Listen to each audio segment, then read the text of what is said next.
در قصر فرهنگ و مرکز اطلاعاتی شهر باختر بخشیده به روز بین‌المللی اویلا تحت عنوان اویلا پیوندگر نسل‌ها چاره‌بینی علمی فرهنگی برگزار گردید.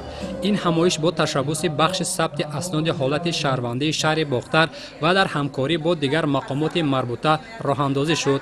در چاره‌بینی مسئله نقش مهم اویلا در تشکل جامعه، پایداری و استواری آن مورد بررسی قرار گرفت. ذکر شد که اویلا همچون یچیک اساسی جامعه زمینه تربیت نسل با فرهنگ وطن دوست و صاحب معرفت را فراهم می آورد. موقع مهم و حیاتاً ضروری اویلا در تحکیم پایه‌های دولتداری و رشد جامعه سالم نقش اساسی را می بازد. همزمان در ادامه چاره‌بینی اویلاهای نمونوی برآمد نموده تجربه زندگی موفق، عامل‌های مهم پایداری اویلوی و سهم خود را در تربیت فرزندان با آداب و وطن دوست بیان داشتند. همه ساله 15 می روز بین‌المللی اویلا جشن گرفته می شود.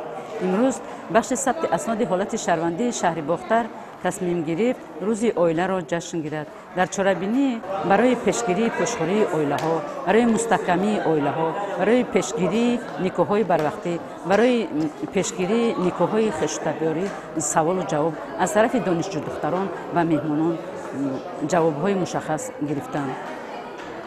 بخش ثبت اسناد حالت شهروندی کوشش به خرج می‌دهد که تا که پیشگیری پشتخوری اویلاها کم گردد.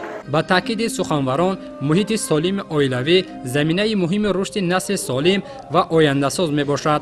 قید شد که اویلا مکتب اولین حیات انسان بوده. در آن شخص نه تنها محبت و غمخواری بلکه مهنت دوستی، حرمت و احترام، مسئولیت و آداب معاشرت را می‌آموزد. محض در محیط اویلا شخصیت تشکل می‌یابد و جهانبینی او شکل می‌گیرد.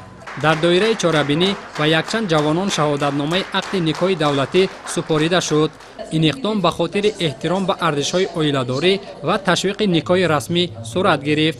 اینچنین میان جوانان و سابقه‌داران صحبت آزاد و صمیمی دایر به پایداری اویلا، نقش زن و شوهر در تربیت فرزندان و احترام متقابله به راه مانده شد. در فرجام همایش به یک قطار سابقه‌داران و اویلاهای نمونوی تحفه‌های خاطروی تقدیم گردید. چاره‌بینی مذکور با روحیه بلند و هدف ترغیب ارزش‌های اویلاداری، تحکیم وحدت و همدیگر فهمی در جامعه انجام یافت.